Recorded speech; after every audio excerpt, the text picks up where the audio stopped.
তুমি কোথাও যাবে না সীতা। যেতেই হবে আর্য, এটা পরীক্ষার সময়।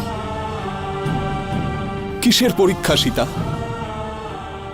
রঘুকুলকে নিয়ে চলা সমালোচনার উত্তর রঘুকুলপতির কাছে থাকা প্রয়োজন, কিন্তু আজ যার কাছে দৈব অস্ত্রেরও জ্ঞান আছে তার কাছে এই অপমানের উত্তর নেই।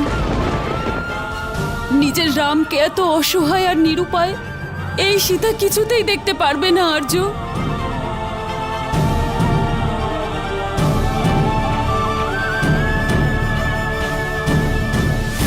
অর্থাৎ তুমি সব জানতে?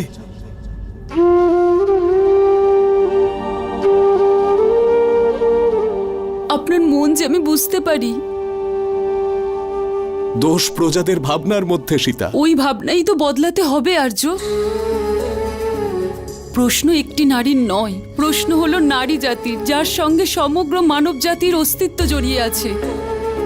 নারীদের উপর ততদিন দোষারোপ করা হবে যতদিন তারা সহ্য করবে। সময় এসে গেছে আর্য, একজন নারীকে তার মান সম্মানের সুরক্ষা নিজেকেই করতে হবে। আর সেই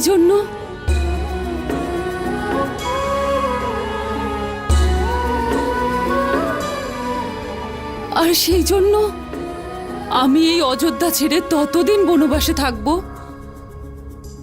যতদিন না নারীদের প্রতি অযোধ্যার আর সমগ্র আর্যবর্তের দৃষ্টিভঙ্গি না বদলে যায়।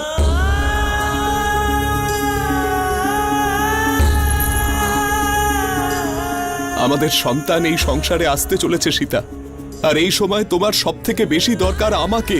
আর্য, এক রাজার সব থেকে বেশি প্রয়োজন তার রাজ্যের আপনার মুকুটের সাথে জড়িয়ে। মুকুট? যদি এই মুকুটই সব সমস্যার কারণ হয়, যদি এই মুকুটই আমাকে তোমার এবং আমার সন্তানের কাছ থেকে বিচ্ছিন্ন করে, তবে আমি ত্যাগ করছি এই মুকুট। আর্য, রঘুকুলের এই রীতি সর্বদা পালন করা হয়েছে।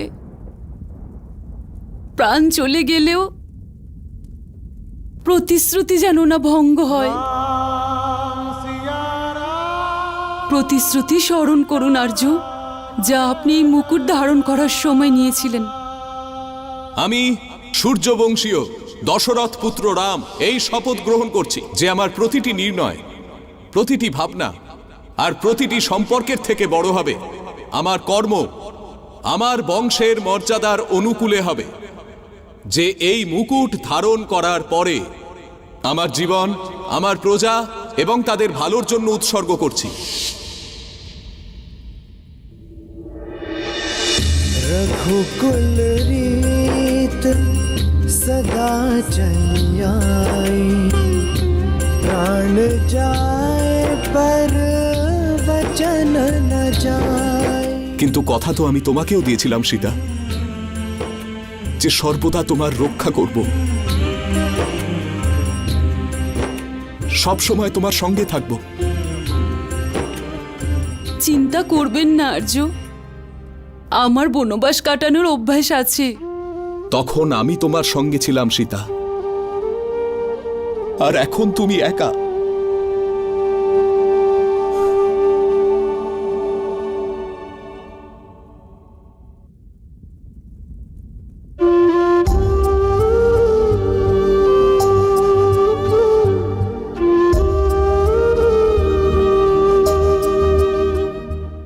এই বন্ধনই আমাদের বেঁধে রাখবে। আপনিই তো বলেছিলেন না, যদি আমরা আলাদাও হয়ে যাই তখন এই বন্ধনই আমাদের এক করবে, তাই না?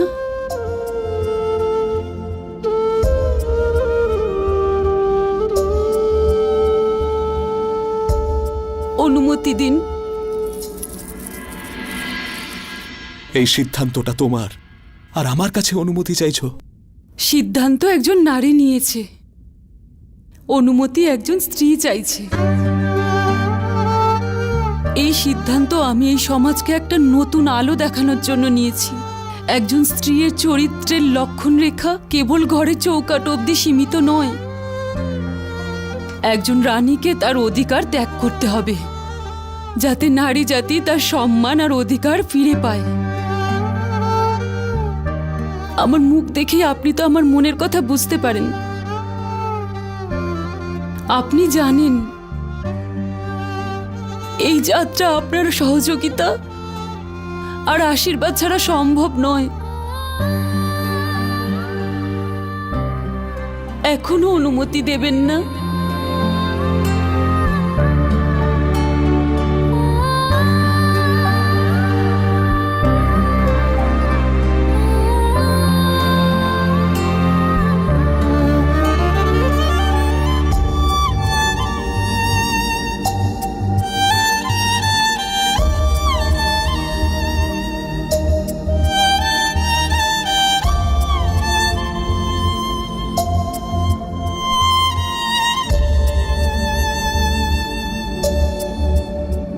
मेरा हृदय तुम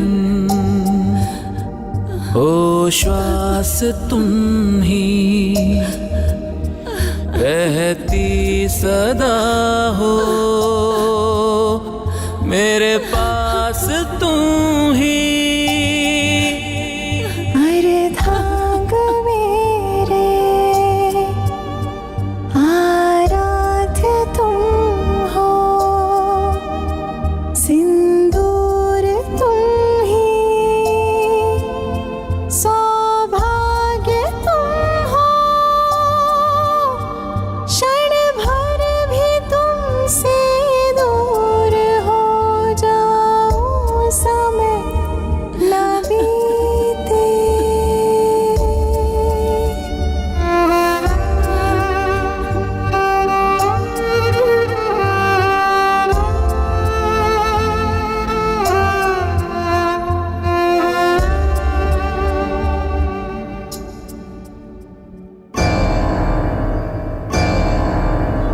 শোনো শোনো শোনো, মহারাজ শ্রীরামের বার্তা শোনো। মহারাজ এই মুহূর্তে সবাইকে মহলের বাইরে একত্রিত হতে নির্দেশ দিয়েছেন। সবাই শীঘ্র অতি শীঘ্র মহলের প্রাঙ্গণে চলে আসুন। মহলের ভেতরে সীতামা কুশলে আছেন তো?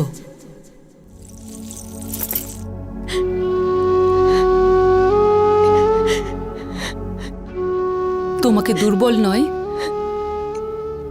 সবল হতে হবে। কিন্তু তোমাকে ছাড়া কি করে দিদি? পুষ্প বিনা তো উপবনের আর কোনো অস্তিত্ব থাকে না। আমার আশীর্বাদ তোমাদের সাথে সবসময় থাকবে।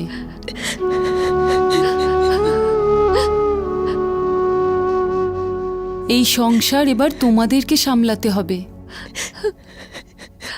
রঘুকুলের সম্মান কখনো যেন নষ্ট না হয়, আর না শ্রীরামের।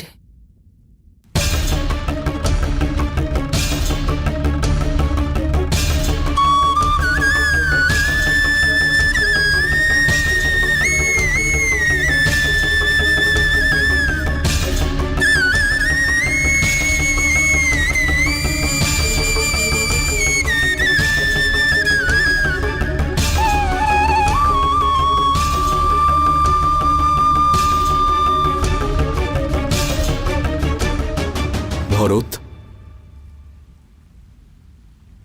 এখন এই কাজ না দাদা, না।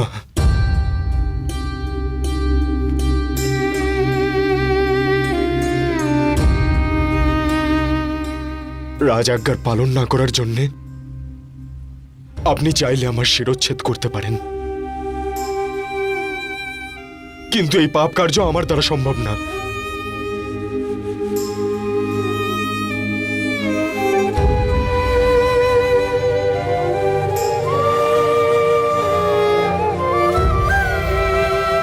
না দাদা, এমন অনর্থ আমার সঙ্গে করবেন না।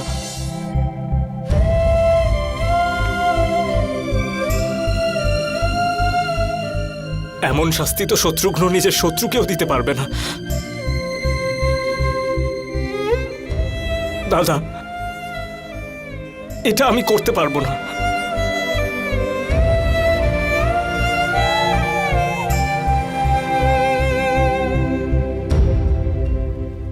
লক্ষণ, আজ পর্যন্ত তুমি আমার সব আজ্ঞা পালন করেছ, আর আজও তোমাকেই সীতাকে বনে ছেড়ে আসতে হবে।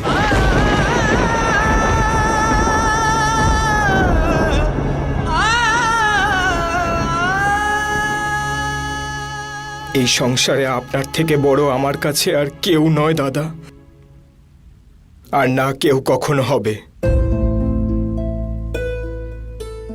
আমি আপনার সব আদেশ পালন করব, কিন্তু আজ কি আমি আপনাকে একটা প্রশ্ন করতে পারি দাদা?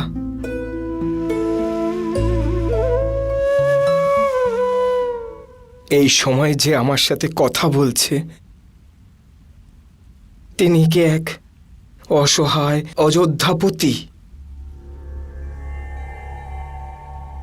না আমার বড় দাদা?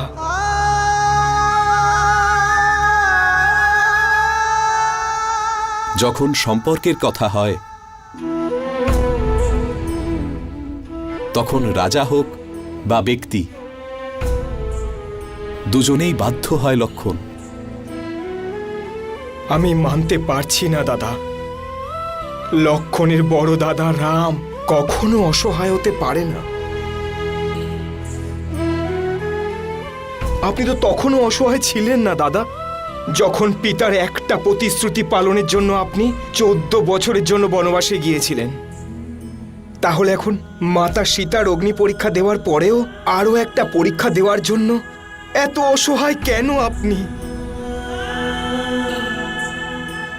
যেই রাবণ মাতা সীতাকে স্পর্শ করার স্পর্ধা দেখিয়েছিল, সেই রাবণের সম্পূর্ণ বংশ আপনি ধ্বংস করে দিয়েছিলেন। তাহলে আজ যে সমস্ত প্রজারা মাতা সীতার চরিত্রের ওপর আঙুল তুলছে, ওই সমস্ত প্রজাদের শেষ করতে আপনি এত অসহায় কেন? প্রজা রাজার কাছে তার সন্তানের মতো, তার পরিবারের মতো। পরিবারের ওপর আঘাত করা যায় না লক্ষণ। মাতা সীতাও তো আমাদের পরিবার দাদা, ওনার অধিকারের কি হবে? আর যে সন্তান এখনো এই পৃথিবীতে জন্মই নেয়নি, শুরুতেই তাদের এত কষ্ট কেন?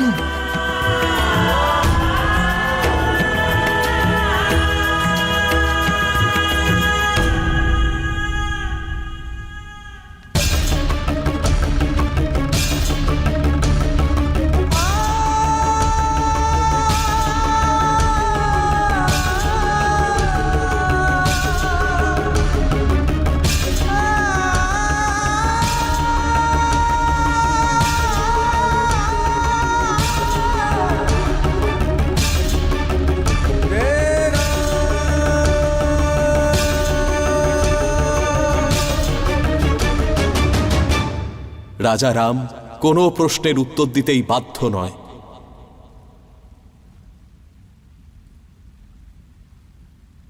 আমি অযোধ্যা নরেশ রাজা রাম আমার সেনাপতি লক্ষণকে এই আদেশ দিচ্ছি যে সে যেন মহারানী সীতাকে অযোধ্যা থেকে দূরে বনে ছেড়ে আসে।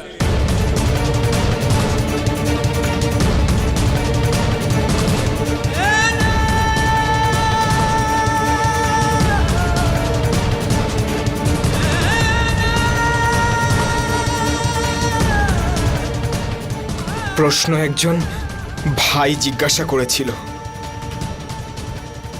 উত্তর একজন দাদা দিয়েছিল। সেই জন্য আজ থেকেই লক্ষণ আপনাকে সর্বদা মহারাজ বলে ডাকবে।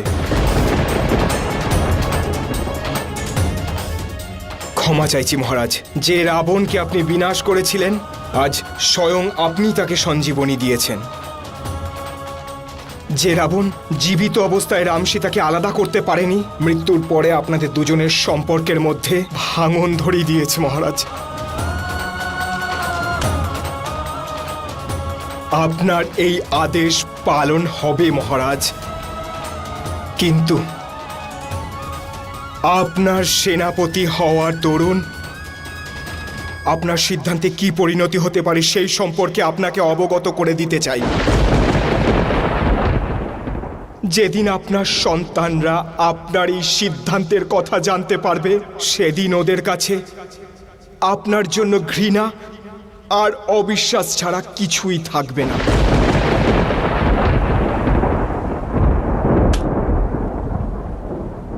আজ্ঞা দিন মহারাজ।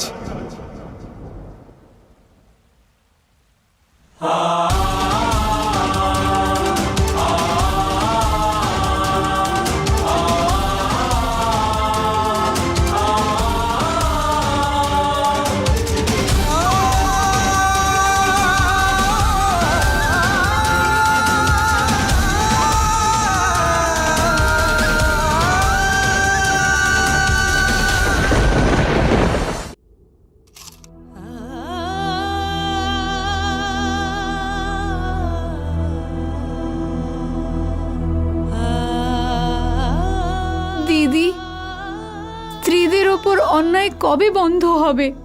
হ্যাঁ দিদি, যে নারী তার সব ধর্ম পালন করে প্রতিবার তাকে কেন পরীক্ষা দিতে হয়? কেননা সোনাকে পরখ করে দেখা হয় উর্মিলা, মাটিকে নয়। ভাগ্যশালী আমরা নারী জাতি। সময় সবসময় আমাদেরকেই বেছে নেয়, পরীক্ষা নেওয়ার জন্য আর প্রেরণা দেওয়ার জন্য।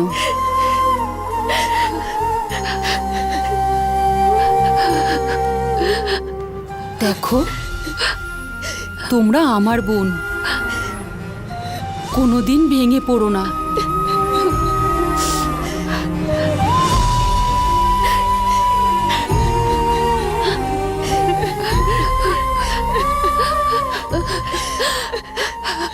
কথা দাও, কথা দাও আমায়, কোনোদিন কাউকে আমার বিষয় নিয়ে কোনো প্রশ্ন করবে না, না নিজের স্বামীদেরকে, না শ্রীরামকে।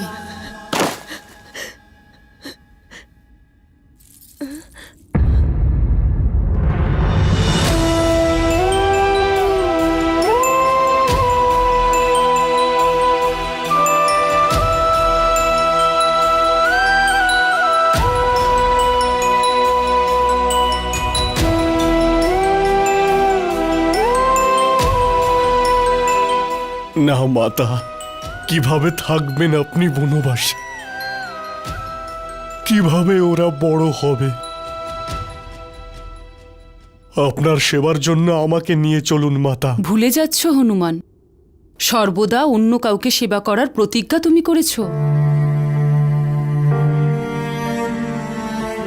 কিরকম পরিস্থিতিতে পড়লাম আমি?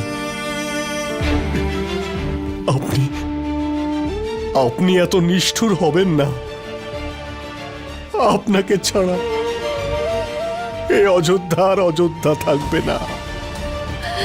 আপনাকে ছাড়া প্রভু শ্রীরাম কি করে থাকবেন মাতা? এই জন্যই তো আমি তোমাকে এখানে ডেকেছি। হনুমান, তোমার ভক্তিতেই তো উনি শক্তি পাবেন। তোমার মাতার কথা তুমি রাখবে তো?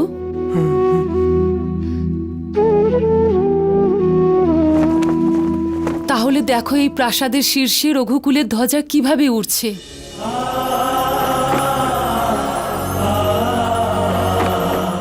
এই ধ্বজ রঘুকুলের মান সম্মানের প্রতীক। এই সম্মান যেন বজায় থাকে, প্রভু শ্রীরাম যেন কখনোই না ভেঙে পড়েন।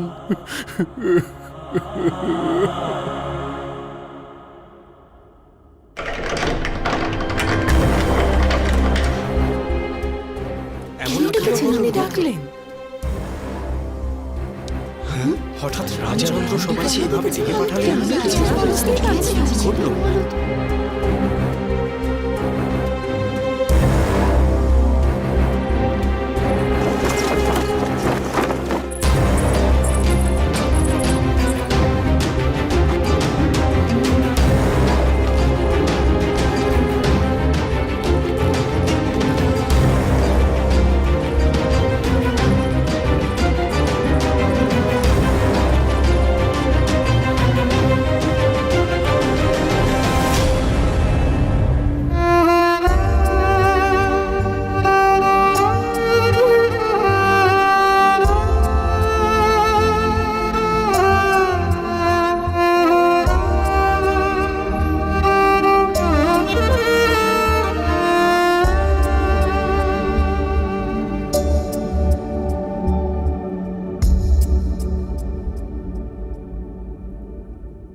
অযোধ্যা ত্যাগ করে যাচ্ছ,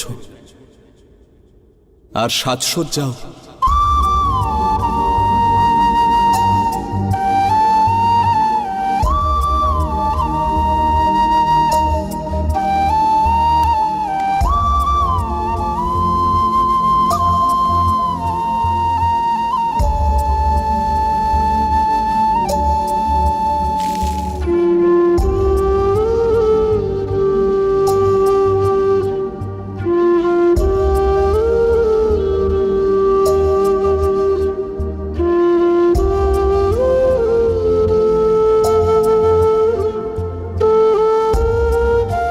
আমার সব থেকে বড় অলংকার তো আমার সঙ্গে যাচ্ছে আর্য।